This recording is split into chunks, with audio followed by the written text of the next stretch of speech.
今天这期节目，我们从一个观众的提问开始：如果美联储降息了，是不是说明美元就要贬值了？可是我发现欧元相对人民币一直在涨，明明欧元区的经济不咋样，怎么欧元还升值呢？这个汇率到底是怎么回事儿？你是不是也有过类似的疑问啊？确实，这些年我们听的最多的财经逻辑之一就是降息会让本国货币贬值。原因呢，是因为利率低了，那外国资本呢就会撤走，本币需求下降，于是货币就变得便宜了。这个逻辑听起来很对，但是现实常常不灵。你看，2024年美联储明明早就放话要降息了，结果2025年年中美元指数还在高位震荡，甚至小幅走强，这是不是跟我们想象中的不一样？这就是今天我想讲的核心，汇率。它从来不是一个简单的因果逻辑，而是一个复杂博弈的结果。你以为的利率降就等于美元贬，这中间还藏着5个变量、3种预期、2个情绪和无数套利资金的短线博弈。今天呢，我就带大家从头讲清楚汇率到底是怎么形成的，美联储降息会如何影响美元和人民币，而且如果你是做外贸的、做投资的，或者你有计划出国留学，那应该怎么应对？我们先来搞清楚一个最基本的问题啊，汇率到底是国家定的还是市场定的？答案是不是某个人定的，而是一群人在博弈出来的。你可以把汇率想象成一个跷跷板，一边是人民币，一边是美元，每天呢都有无数人在这个跷跷板上下下注。有人觉得人民币会涨，那有人觉得呢美元会强。汇率就是在这种多空拉扯当中实时浮动出来的价格。那这个拉扯到底是由谁决定的呢？我给你归纳一下啊，汇率变动最核心的2个力量，第一就是利差。什么是利差？就是中美两国的利率差。比如美国加息，中国降息，那美元的利率就更高，资本当然更愿意去买美国资产，美元的需求就上升，就会升值。这个逻辑很直接，跟买理财一样，谁给的利息高，钱就往哪儿跑。你可以把利差呢理解为资金流动的方向盘，但是呢，它不是唯一的决定因素。第二就是资本流动的自由度。有些国家汇率很稳定，那是因为它把出口入口都管得死死的。比如资本向下不自由的国家，就算利差诱人，也不能随便进出外汇市场。反过来，像美元、欧元、日元这些货币，它背后对应的是开放经济体，资本自由流动，市场对政策变化就特别敏感。举个例子啊，美国一加息，全球资本马上就回流，美元短线就升值；日本不加息，外资就撤出，日元就贬值。这就是典型的利差加资本流动合力下汇率的变化。那人民币属于哪一类呀？人民币现在是有管理的浮动汇率制，资本向下的流动是部分可控的，所以人民币汇率呢，并不会像美元、欧元那样一蹦一跳。但是呢，只要你是做进出口的，或者你炒美股、买黄金，你要想出国留学，那你一定绕不开人民币和其他主要货币之间的汇率关系，因为你收入的币种和消费投资的币种不一定一致。那汇率的变化呢，就成了你资产悄悄缩水或者是被动放大的一把刀。我们继续刚才那个问题啊，美联储一降息，美元就一定贬值吗？不一定。真实的市场里，美元有时候反而会越降息它越强势，甚至跟你唱反调。为什么？原因2个字：预期。我举个例子你就明白了。你听说美联储下个月可能会降息，那你今天呢，是不是会先把美元资产卖了，去换成别的币种？是不是？市场里的所有其他人也这么做呀？那结果就是美元还没降息就已经开始贬值了。等到它真降的那一天大家会发现，哦，果然降了。但是这个时候呢，美元不会再贬了，甚至反而开始反弹。为啥？因为市场在交易的是预期差。如果降的比预期更狠，美元会继续贬；如果降的不如预期，甚至比想象中的还慢，那它反而还会升值。我们来看2023年底的一个经典例子，当时呢，市场一度预计美联储2024年会降7次，但是2024年一整年，人家只降了2次，结果呢，美元指数不跌反涨，还站上了105。所以你看啊，不是降息导致美元贬值，而是超出预期的宽松才会让美元持续走弱。这也是为什么做外贸的人，你不能只盯着美联储的新闻，这是不够的。你得盯的是市场预期怎么走，中美政策差在哪儿，这些呀，我们马上就讲。说完美元呢，我们回到人民币。最近你会发现，人民币对美元的汇率回到了7.2附近，大家开始讨论了，是不是人民币要开始升值了？还有人问，为什么欧元区经济不好，但是欧元却涨得这么猛？这就又回到老问题了。汇率看的是资本流动，看的是预期落差。我来给大家拆解一下人民币汇率未来的3个关键变量。第一，中美利差，这点非常重要。简单说，如果美国大幅降息，中国不动，那中美利差呢就缩小，美元的吸引力就变小了，资本就会回流新兴市场，人民币的需求上升，就会升值。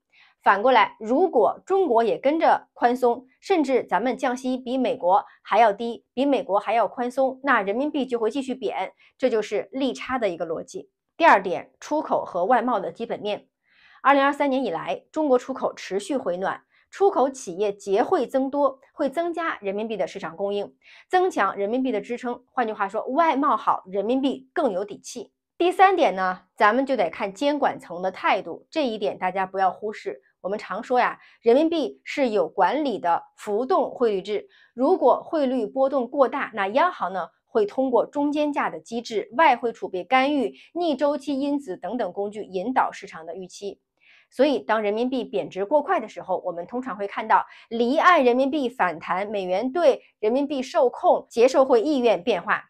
总之，人民币不会无节制的贬值，也不会随便升得过猛。你要做的呢，是根据利差加政策加基本面去判断当前的汇率是高了、是低了，还是刚刚好。你可能会说，我又不是炒外汇的，我也不做外贸，那这和我能有什么关系呢？但你别忘了啊，汇率的变化其实悄悄改变了你生活的每一分钱。我们来看看普通人有哪些场景都会被汇率影响到。首先呢，就是准备出国留学的人。比如说你要到美国读书，那学费是美元，生活费也得用美元，那你就得考虑了，是现在就换汇，还是再等等？人民币贬值太猛的话，会不会一年多花好几万呀？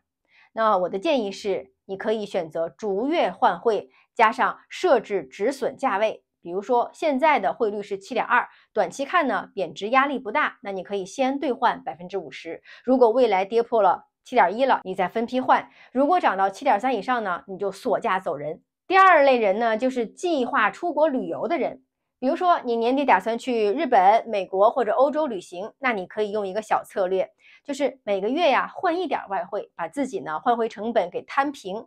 同时呢，留意各大银行和换汇窗口的优惠政策。比如说你的预算是3万人民币的旅行花费，那你不要等到最后一天才去换汇，汇率每变一次啊，可能就是几百块钱的价差呢。第三类呢，如果你是投资的人群，比如说你投资美股、黄金或者是港股，那如果你买了美股的 ETF、黄金 ETF 或者是港股的基金，你一定要关注人民币对美元或者是对港币的走势。比如说人民币如果升值了，那你手里的美元资产换回来的人民币就变少了；人民币如果贬值了，那你持有的海外资产呢就会自动的升值。这个时候你就要想清楚，你持有的是美元计价的资产，还是人民币为主的消费目的。一个策略就是用自己的消费币种去匹配投资币种。比如你未来打算移民、留学或者在国外生活，那持有美元资产是对的。如果你主要是在国内生活，那你对汇率呢就要特别敏感。所以别再说呀，汇率和我没关系，它其实呢每天都在偷走或者是增值你的钱包。关键是你有没有提前看懂它的方向。刚才说的是普通人啊，那如果你是做外贸的，这场汇率游戏你绝对不能输，因为你面对的可不是涨几分钱这么简单了，你面对的是直接利润的蒸发。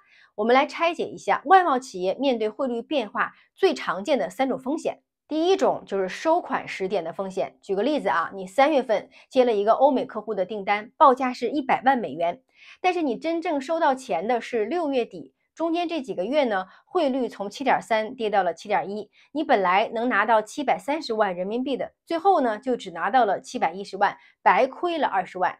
这个就是结汇时点造成的风险。那怎么办呢？建议你啊可以设定一个心理底线加分批结汇。比如说，如果你对未来人民币升值有担忧，那你就在合同签订后啊，先锁定一部分汇率，可以先结汇50%，剩下的呢分2次，在未来3个月内操作，也可以和银行申请远期结汇，提前锁定汇率。第二个是报价策略的风险。你有没有发现呀？有些做外贸多年的老板报价的时候呢，都会加一个汇率缓冲区。比如说，当前的汇率7.2，他会按7.1来计算成本，这样即使人民币升值了，利润呢也是有安全垫的。这个思维很重要，叫做定价中内嵌风险缓冲。尤其是面对那些账期长、客户还价多的订单，你越早考虑汇率波动，越能稳住利润啊。第3类呢，就是合同条款风险。还有很多中小外贸商报价用美元，收款用美元，但是结汇时候才意识到啊，汇率早变了。所以在合同里呢，你一定要注意这些细节，就是你是否能提前收款一部分定金，是否能约定汇率波动超过区间后重新协商价格，是否在合同中会注明汇率风险由谁来承担。这是一个企业风险意识的问题。你做一单几百万的生意啊，却因为一个汇率跳水，让1年的利润打了水漂，这就不是汇率的错了，而是你没有做好准备。好，讲到这里呢，我们来总结一下今天的核心啊。你可能会发现呀，汇率这件事儿从来就不是黑白分明的。美联储降息不等于美元一定会贬值，人民币贬值呢也不一定是坏事儿。做投资的人要预防资产缩水，做外贸的人呢要提前锁住利润。普通人啊，其实早早都被卷进了汇率的战场。很多人还是会觉得汇率太复杂，不想看，看不懂，看了也没用。但是我想告诉大家，汇率不是经济学家的事儿，它是你我生活的隐形税率啊。你是否提前换汇，是否锁定汇率，能让你未来少赔几万，甚至多赚几十万。关键不在于你猜对哪一次的贬值，哪一次的升值，而在于你有没有一个系统认知和应对策略。就像我今天给大家讲的，利差怎么会影响货币的价值？美联储如何传导到我们的钱包？做外贸的人要用哪些工具来保护你的利润？你真正的底气不是预测外汇的走势，而是不管它涨跌，你都能做对决策。我是苏涵，我们下期见。